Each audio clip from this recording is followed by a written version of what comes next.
Hello दोस्तों, मैं हूं आपका अपना संस्कारी सुमित। और आज जो मैं वीडियो लेकर आया हूं ये मेरे काफ़ी सब्सक्राइबर की अब तक डिमांड आई थी और उन्होंने ये क्वेरी रेज़ की थी कि सर जब नई कार हम लेते हैं, जब न्यू कार हम लेने के लिए जाते हैं तो उसके स्टार्टिंग मतलब बुकिंग के समय से लेकर एंड तक मतलब डिलीवरी लेने तक के टाइम के बीच में जो एक पीरियड होता है उसमें हम किस तरह से क्या क्या चीज़ों का ध्यान रखें और कौन सी छोटी छोटी बातें हैं जिनको हम नोटिस करेंगे कार में या प्रोसीजर में, कार लेने के प्रोसीजर में, तो हम किसी फ्रॉड से बच सकते हैं या हमारा जो वो इंटरवल है बीच का वो हैजल फ्री रहेगा। तो उसी को लेते हुए मैंने ये वीडियो बनाई है। और ये वीडियो के बाद शायद आप जब नई कार के लिए प्लान करेंगे या न्यू कार लेने के लिए जाएंगे तो आपका जो पूरा जो बीच का पीरियड है स्टार्टिंग से लेकर डिलीवरी तक का, बुकिंग टाइम से लेकर डिलीवरी तक का, तो वो आपका काफ़ी हैजल फ्री रहेगा और काफ़ी आपको इस वीडियो से आप मदद मिलेगी। सबसे पहले चीज़ आती है, आप जो कार लेने जा रहे हैं या जिसका मन बना रहे हैं, क्या वो मार्केट में लॉन्च हो चुकी है या अभी उसके प्राइस रिवील नहीं हुए हैं, अभी सिर्फ रिवील करी है कंपनी ने, कार को अनवील करा है लेकिन प्राइस लॉन्च नहीं हुए हैं अभी। तो अगर ऐसी कार के लिए आप जाते हैं तो आपको कार की प्री बुकिंग करानी होती है। कोई हर्ज नहीं है इसमें, अगर आपको कार इंटरेस्टिंग लग रही है तो आप बिल्कुल प्री बुकिंग के लिए जाएं, लेकिन आप प्री बुक करने से पहले ये ज़रूर देख लीजिए और क्वेरी कर लीजिए शोरूम में या कंपनी के हेल्पलाइन नंबर पर कॉल करके कि क्या इसमें कैंसिलेशन चार्जेस हैं या नहीं। मेरी एडवाइस ये रहेगी कि आप बुकिंग करवाइए बिल्कुल, लेकिन अगर उसमें कैंसिलेशन चार्जेस ऐड कर रखे हैं कंपनी ने तो आप बिल्कुल भी प्री बुकिंग की तरफ ना जाएं, क्योंकि छोटे मोटे चार्जेस अगर होते हैं 1,000 रुपये, 1,500 रुपये, 2,000 रुपये तो आप जा सकते हैं, लेकिन अगर कोई मेजर चार्ज है 10%, 25%, 50%, तो आप बिल्कुल उसकी तरफ ना जाएं। आप थोड़ा वेट कर लीजिए और आपको कार लॉन्च होने के बाद, प्राइस अनवील होने के बाद आप फिर बुकिंग में जाएं। और अगर आपने कार बुक कराई है, कार बुक कराने के बाद जब आप बुकिंग अमाउंट देते हैं तो किसी भी तरह का आप अमाउंट दे रहे हैं, चाहे वो बुकिंग अमाउंट हो, चाहे आप टोटल अमाउंट को कितने भी टुकड़ों में दे रहे हैं, टुकड़ों में पे कर रहे हैं, तो आप हर किसी अमाउंट की एक इंडिविजुअल रिसिप्ट जरूर लेंगे। और आप जब बुकिंग करा रहे हैं तो आपको उसका एक डॉकेट कलेक्ट करना है। डॉकेट एक तरह से आपकी पूरी इंफॉर्मेशन होती है, आपने कौन सी गाड़ी बुक करी है, कलर, उसमें पूरी कार की डिटेल होगी। अभी चेसी नंबर वगैरह नहीं होगा क्योंकि कार आपको एलोकेट नहीं हुई है। कार जब एलोकेट होगी वो बाद में आपको विन नंबर, चेसी नंबर दिया जाएगा। लेकिन आपकी जो मॉडल है, वेरिएंट कौन सा ले रहे हैं, कार का नाम होगा, डीजल है, पेट्रोल है वो होगा, कलर कौन सा है वो उसमें मेंशन होगा, आपने जो पूरी डील हुई है वो कितने में हुई है वो उसमें मेंशन होगा, साथ में कौन सी एसेसरी आप उसमें ऑप्ट कर रहे हैं, कौन सी एसेसरी साथ में चुन रहे हैं, या फिर कौन सी एसेसरी आपको एफओसी है मतलब free of cost as a gift company के द्वारा दी जा रही है, वो उसमें मेंशन होगा। एक तरह से ये आपका एक एग्रीमेंट होता है, एक डीड होती है कि आपने इतने रुपए में ये कार बुक करी है और ये चीज़ें आपको मिलनी है। उसमें ही साथ में एक टेंटेटिव डेट लिखी होती है कि इस तारीख के आसपास आपको कार की डिलीवरी मिल जाएगी। अगर वो टेंटेटिव इसीलिए उसमें लिखा गया है क्योंकि वो आगे पीछे हो सकती है, लेकिन सिर्फ 1 हफ्ता या 10 दिन मैक्सिमम। अगर हफ्ता 10 दिन वो आगे पीछे हो रही है तो ठीक है, नहीं तो फिर आप जाके उसको कैंसिल कर सकते हैं बुकिंग को, या फिर जो आपका सेल्स रिप्रेजेंटेटिव होगा आप उसको बोल सकते हैं कि नहीं, आपने प्रॉमिस किया था इस तारीख को कार मिलनी चाहिए थी। अगर आप 7 दिन 10 दिन और वेट करने को कहते हैं हम कर सकते हैं, मैक्सिमम इससे ज़्यादा हम वेट नहीं कर सकते। तो इसीलिए डॉकेट लेना बहुत ज़्यादा ज़रूरी है। अगर ये कहा जाता है कि डॉकेट आप कल ले लीजिए, परसों कलेक्ट कर लीजिए, व्हाट्सएप पे भेज देंगे, ऐसा है वैसा है, आप बिल्कुल नहीं सुनिए, आप डॉकेट ज़रूर कलेक्ट कीजिए। दूसरी कंडीशन आती है, कार ऑलरेडी लॉन्च्ड है, न्यू लॉन्च हुई है, या फिर कार मार्केट में काफ़ी समय से लॉन्च हो रखी है पहले से ही। अगर पहले से गाड़ी लॉन्च है तो आप किसी भी अपने फ्रेंड से या किसी जानने वाले की कार से टेस्ट ड्राइव ले सकते हैं, उससे उसका एक्सपीरियंस पूछ सकते हैं। लेकिन अगर कार न्यूली लॉन्च्ड है तो डेमो व्हीकल आने का वेट कीजिए, डेमो व्हीकल आता है आप टेस्ट ड्राइव लीजिए, जैसी आपकी एक्सपेक्टेशंस है कार से उसको देखिए। अगर वो कार एक्सपेक्टेशंस को फुलफिल करती है तो आप बिल्कुल बुकिंग कराइए उस कार की, और बुकिंग का जो प्रोसीजर है वो वही रहेगा। डॉकेट लीजिए, जो भी आप अमाउंट दे रहे हैं उसकी एक एक अमाउंट की अलग अलग रिसीप्ट कलेक्ट कीजिए। अगर आपको कार पसंद नहीं आ रही है टेस्ट ड्राइव में, तो आप उसी समय वहीं पर ही एप्लीकेशन लिख दीजिए कि मुझे ये कार पसंद नहीं आ रही है और मैं अपना जो बुकिंग अमाउंट है उसका रिफंड चाहता हूँ। क्योंकि आजकल कई कंपनीज ने ये बनाया है सिस्टम कि उनको राइटिंग में एक एप्लीकेशन चाहिए होती है। आप अगर जो टेस्ट ड्राइव है वो लेकर आप चले गए, सपोज आपका जो शोरूम है वो काफ़ी दूर है, आपको अगर आप कॉल पे उनसे कहते हैं कि मुझे ये पसंद नहीं आई है कार, मुझे अपना अमाउंट वापस चाहिए, तो आपसे कहा जाएगा कि आप वापस आइए, एप्लीकेशन लेकर हमें दीजिए। तो इससे बेटर यही है आप वहीं पर डिसीजन ले लीजिए, थोड़ा टाइम लगा लीजिए। टेस्ट ड्राइव लंबी चाहिए तो लंबी ले लीजिए, कोई इशू नहीं है। आप 10 किलोमीटर, 15 किलोमीटर, 20 किलोमीटर की टेस्ट ड्राइव चाहेंगे तो आपको वो भी मिलेगी, लेकिन डिसीजन वहाँ कर लीजिए कि ठीक है या नहीं है। वहाँ पर एप्लीकेशन लिखिए और उनको दे दीजिए, अपना अकाउंट डिटेल आप दे दीजिए, क्योंकि आपके अकाउंट में ही वो पैसे ट्रांसफ़र होंगे। जो भी कार आप लेने जा रहे हैं, आपको कार पसंद है, सेल्स रिप्रेजेंटेटिव से आप उसकी डील लीजिए, वो आपको क्या डील देता है। कार अगर काफ़ी समय से मार्केट में है तो आप उस पर बिल्कुल नेगोशिएट कर सकते हैं और ये आपका राइट है, नेगोशिएट करिए। ये आपकी नेगोशिएशन स्किल्स पे डिपेंड करता है, आप उस पर कितना डिस्काउंट ले सकते हैं। लेकिन अगर कार जो बिल्कुल न्यूली लॉन्च्ड है तो उस पर कोई भी डिस्काउंट नहीं होता, किसी भी तरह का आपको बेनिफिट्स ज़्यादा नहीं मिलते।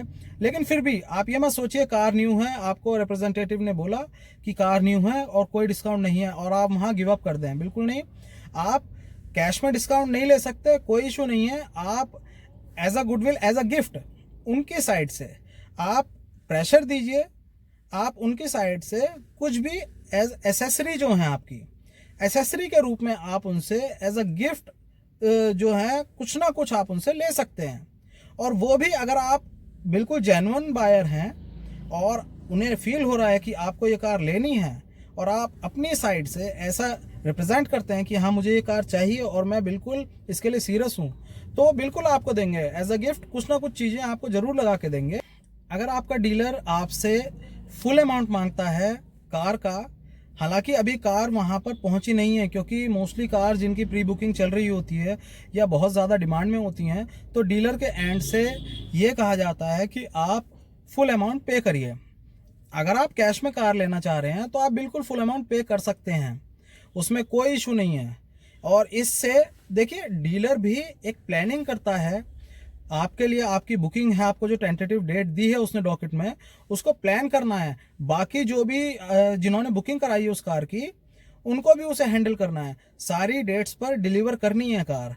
अगर आप बुकिंग करा के दूसरी कार्स का भी ऑप्शन लेके चल रहे हैं और डीलर ने प्लानिंग कर रखी है आपकी कार के लिए, तो उसके लिए मुश्किल हो जाएगी अगर आप बुकिंग कैंसिल करा देते हैं तब। तो इसीलिए वो भी श्योरिटी चाहता है, क्योंकि कार डिमांड में है। आप जाइए, फुल पेमेंट दे दीजिए, लेकिन कार को इनवॉइस मत करवाइए। कार को इनवॉइस क्यों नहीं करवाना है ये मैं आपको अभी बताऊंगा आगे, लेकिन कार को इनवॉइस मत करवाइए। जो भी आप पेमेंट दे रहे हैं, चाहे फुल पेमेंट दे दीजिए, कोई इशू नहीं है। आप उसकी रिसीविंग ले लीजिए, रिसिप्ट ले लीजिए। अगर आप कार को फाइनेंस पे ले रहे हैं, मतलब ईएमआई पे प्लान कर रहे हैं किसी भी बैंक से, या खुद जो डीलर के सोर्स आपका फाइनेंस ऑप्शन होता है, अगर वहीं से आप फाइनेंस करवाना चाह रहे हैं कार को, तो जो आपका एक डाउन पेमेंट का पार्ट होगा सिर्फ वही पे करिए। अगर फुल पेमेंट कही जाती है तो सिर्फ जो डाउन पेमेंट का पार्ट है वही पे करिए, क्योंकि अगर आप फाइनेंस करवा के किसी भी बैंक से वो फुल पेमेंट वहां करवा देते हैं और आपकी कार आने में टाइम लगता है, 1 महीने, 2 महीने, 3 महीने भी लग जाते हैं किसी भी प्रॉब्लम से, कोई भी नेचुरल डिजास्टर भी आ जाती है कभी भी, आप समझ ही सकते हैं। और तब कार का ट्रांसपोर्टेशन, क्योंकि नॉर्थ साउथ इंडिया में कार बनी है, नॉर्थ इंडिया में आने में उसे 15-15 दिन लग जाते हैं, 20-20 दिन लग जाते हैं, वो भी जब रूट क्लियर हो तब। तो इसीलिए कोई भी नेचुरल डिजास्टर आ सकती है। तो ईएमआई पे जब आप कार ले रहे हैं तब आप फुल पेमेंट ना करिए, क्योंकि जितना टाइम कार लेगी आपके पास आने में, उस बीच का जो समय है आप जो ईएमआई है वो पे कर रहे होंगे हैं, और आपकी जो इंस्टॉलमेंट है वो स्टार्ट हो जाएगी नेक्स्ट मंथ से ही। तो इस बात का आप ध्यान रखिए, जो भी आपका जो डाउन पेमेंट का पार्ट है उसे पे कर दीजिए, कोई इशू नहीं है। जब आपकी कार डीलरशिप पे या उसके यार्ड पे पहुंच चुकी है तो प्लीज़ आप वहां पर जाइए पर्सनली। भले ही आपको उस दिन कार नहीं लेनी, कोई इशू नहीं है, लेकिन पीडीआई मतलब प्री डिलीवरी इंस्पेक्शन आप कार का ज़रूर करिए। आप वहाँ पर जाएंगे और ये मेरी खुद की सलाह है कि आप दोपहर में जाएं, मतलब 12 बजे के करीब जाएं, जब डायरेक्ट सनलाइट आपकी सिर के ऊपर होती है, क्योंकि उस समय जो भी कार में डिम्पल डॉट्स भी होंगे, डिम्पल डेंट्स बोले जाते हैं, जो बहुत ही छोटे डेंट्स होते हैं, वो अगर सीधी सनलाइट पड़ रही है तब नहीं दिखेंगे, ऊपर से सनलाइट है तब वो दिखेंगे आपको। तो 12 बजे, 1 बजे, 1:30 बजे के अराउंड आप जाइए और वहाँ पर आप वो इंस्पेक्ट करिए कार को। आपको बहुत ज़्यादा जस्टिस मिलेगा आपकी कार की जो आउटर शेल है उसको चेकआउट करने के लिए। और उसके बाद पीडीआई चेकलिस्ट होती है, जो आप सिग्नेचर करते हैं जब आप कार इनवॉइस करवा रहे होते हैं, तो कई सारे पेपर्स में आपके सिग्नेचर लिए जाते हैं। उनमें से एक होता है पीडीआई चेकलिस्ट का सिग्नेचर। उस पेपर में आपको बॉक्सेस मिलेंगे कई सारे, जहां पर छोटी छोटी चीज़ें लिखी होंगी, इलेक्ट्रॉनिक्स से रिलेटेड, कार के इंटीरियर से रिलेटेड, कार के एक्सटीरियर से रिलेटेड। तो इन सारी चीज़ों के अलग अलग बॉक्सेस होंगे। आपको वो लिस्ट आपके अपने हाथ में लेनी है, कार पर जाइए और आप इसे, जो आपका रिप्रेजेंटेटिव होगा उससे मांग सकते हैं, आपका राइट है, वो आपको मना नहीं करेगा। आप लीजिए, आप एक एक चीज़ को देखिए और कार में इंस्पेक्ट करिए और टिक कर दीजिए अपने हाथ से। इस तरह से आपका प्रॉपर पीडीआई इंस्पेक्शन होगा। ये बहुत ज़रूरी है, लेकिन इसे बाईपास कर दिया जाता है। वो केवल एक लास्ट में जो सिग्नेचर होता है वहाँ तक सीमित रह जाती है, लेकिन नहीं, आप पूरे जो बॉक्सेस होते हैं उनको पर्सनली देखिए, पर्सनली चेक करिए और उसके बाद आप आगे फर्दर जो आपके पेपर वर्क हैं उस पर बढ़िए।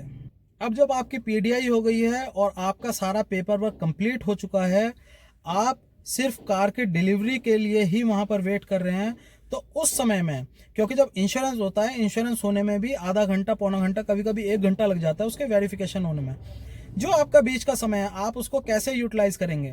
उसको यूटिलाइज करने के लिए आप जाइए और जो भी शोरूम होगा उसमें जो सर्विस सेंटर होगा, क्योंकि आप कार ले चुके हैं, अब सेल्स का पार्ट खत्म हो चुका है, अब जितने समय के लिए आप उस कार के ओनर रहेंगे, आपका जो भी पाला पड़ेगा, जो भी सामना होगा, वो सर्विस डिपार्टमेंट से ही होगा।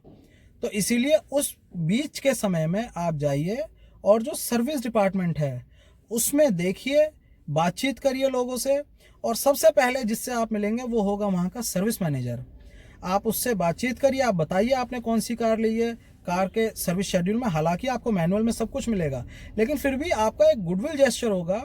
आप उनसे बातचीत करेंगे, आपको वो समझेंगे, उनको आप समझेंगे, तो जिससे आप नेक्स्ट टाइम जब जाएंगे आपके लिए एक अलग प्लेस नहीं लगेगा, एक नया प्लेस नहीं लगेगा, आपको काफ़ी अच्छा लगेगा, जिससे किसी भी तरह की आपकी जो प्रॉब्लम्स आगे आने वाली हैं वो जल्दी सॉर्ट आउट हो जाएंगी।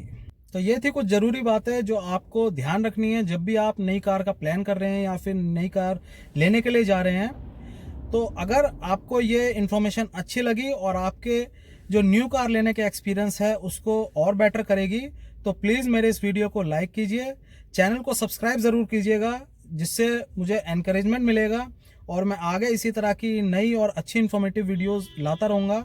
और कमेंट कीजिए आगे इसी तरह की और कोई भी क्वेरी है आपके पास मेरे लिए। Thank you.